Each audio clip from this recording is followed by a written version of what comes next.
Sahabat klinik, halo. Nama saya Dr. Adit dan samping saya rekan saya, istri saya, Dr. Septi, dan juga ini adalah ibu saya, Dr. Tara. Nah, hari ini kami akan menerangkan perbedaan apa itu droplet, apa itu aerosol, pentingnya cuci tangan dan pentingnya pencegahan untuk menghindari terinfeksi virus corona, serta macam-macam masker yang tersebar umum yang digunakan oleh masyarakat umum. Nah, yang pertama saya akan terangkan adalah droplet. Apa itu droplet? Ketika Anda batuk, ketika Anda bersin, Anda mengeluarkan cairan dari rongga mulut. Cairan tersebut memiliki ukuran 5-10 mikron, itu adalah droplet. Contoh droplet adalah yang sederhana seperti ini adalah semprotan biasa, dalamnya adalah larutan iodin. Misalnya Anda batuk atau bersin. Tidak hanya batuk ya dokter ya. Atau berbicara, mengeluarkan liur, Anda meludah, itu termasuk droplet yang ukuran makro atau ukuran besar. Kumur, membuang. Nah, droplet ini jika berada di udara, dia akan terjatuh, melayang di udara selama 8 menit dan terjatuh. Tetapi setelah terjatuh, dia akan menempel di seluruh permukaan benda di ruangan tersebut dan bertahan cukup lama, mulai dari 6-8 jam hingga kadang berhari-hari. Oleh karena itu, kenapa pemerintah menyarankan mencuci tangan semisal kita habis keluar dan menyentuh permukaan yang terkena droplet seperti tangan, kemudian makanan tersebut akan masuk dan akhirnya kita terinfeksi, atau mengucek mata ataupun memegang seluruh badan Anda, maka Anda akan menyebarkan droplet tersebut. Ya, Karena tangan kita mampu untuk menyebarkan virus dengan perantaraan tangan kita ini.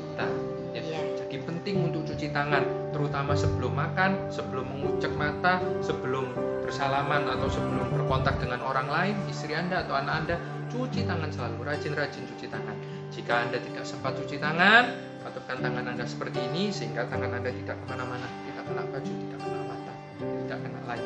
Oke? Lebih bagus lagi kalau sampai rumah tidak hanya ganti baju, tidak hanya cuci tangan, Langsung mandi, dan keramas dan membersihkan diri Iya. ketika sampai rumah. Ya. Jauh lebih bagus. Jauh lebih bagus. Kemudian saya akan menerangkan masker yang tersedia banyak di pasaran, mulai dari masker kain dan masker surgical atau masker bedah yang sekarang mulai diwajibkan digunakan oleh pemerintah, oleh Dr. Septi ya.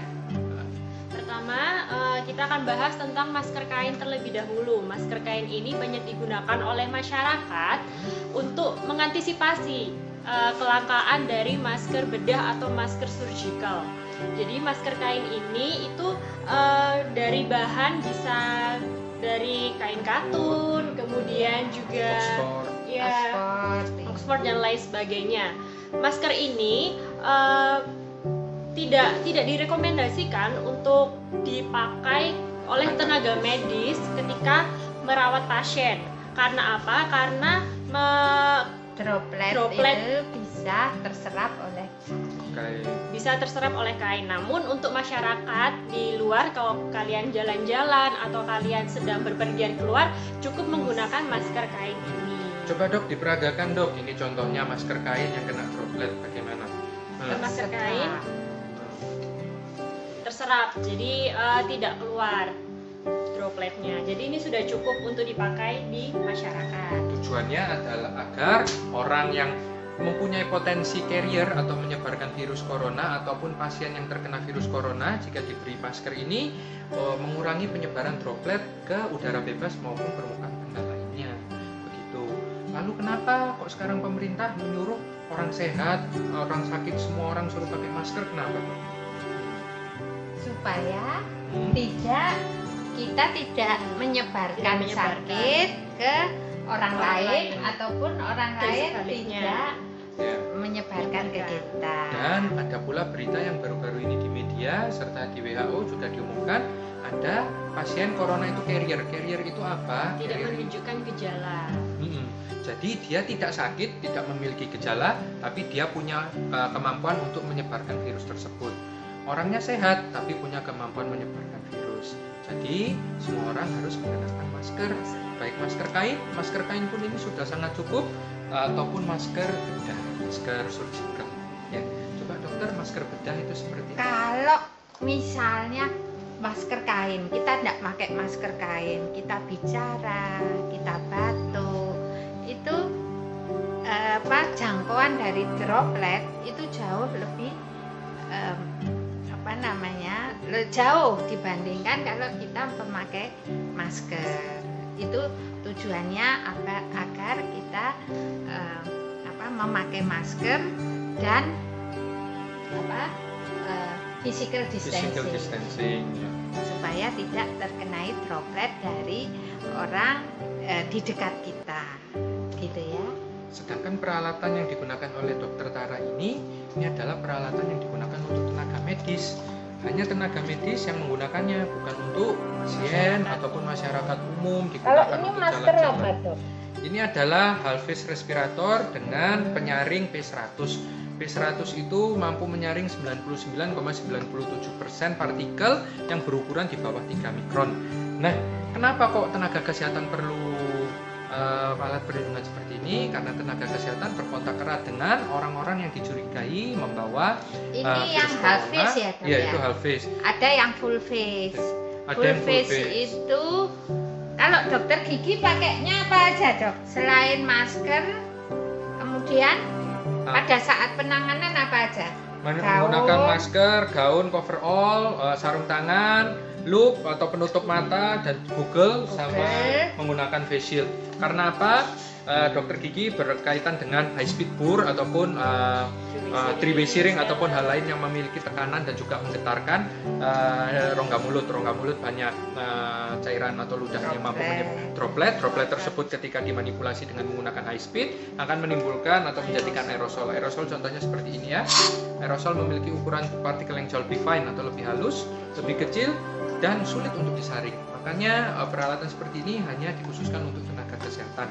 Selain itu peralatan seperti ini terutama untuk coverall, sarung tangan, terus head cover, itu hanya sekali pakai atau nanti sekali pakai dibuang. Dan untuk masker, kalau half face respirator seperti ini disterilkan atau didesinfeksikan dengan menggunakan industrial grade disinfektan.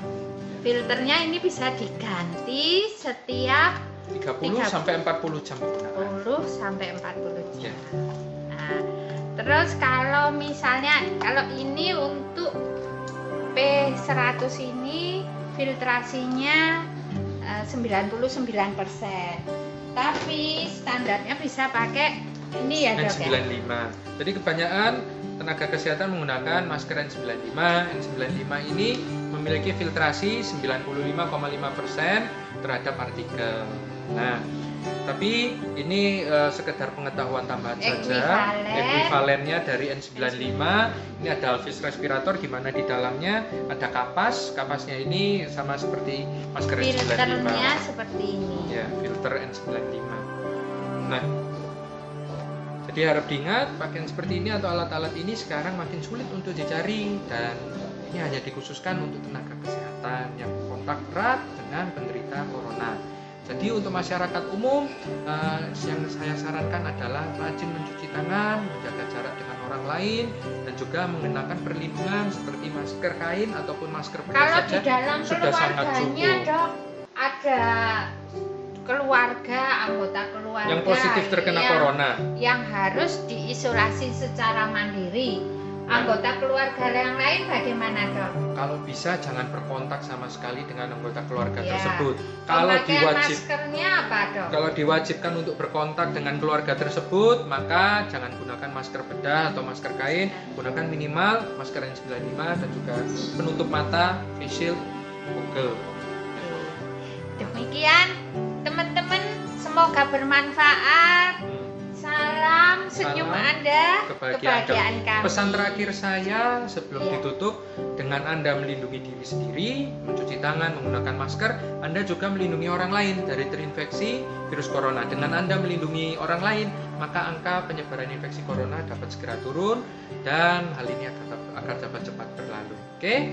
Ini pun juga ganti ya, Dok ya? Iya, harus ganti setiap pasien supaya tidak terjadi cross kontaminasi kepada pasien yang lain. Belum tentu pasien lainnya sakit. Jadi baik sakit ataupun tidak, kita harus ganti yang satu kali pakai untuk satu pasien. Sekian dan Terima terima kasih. kasih.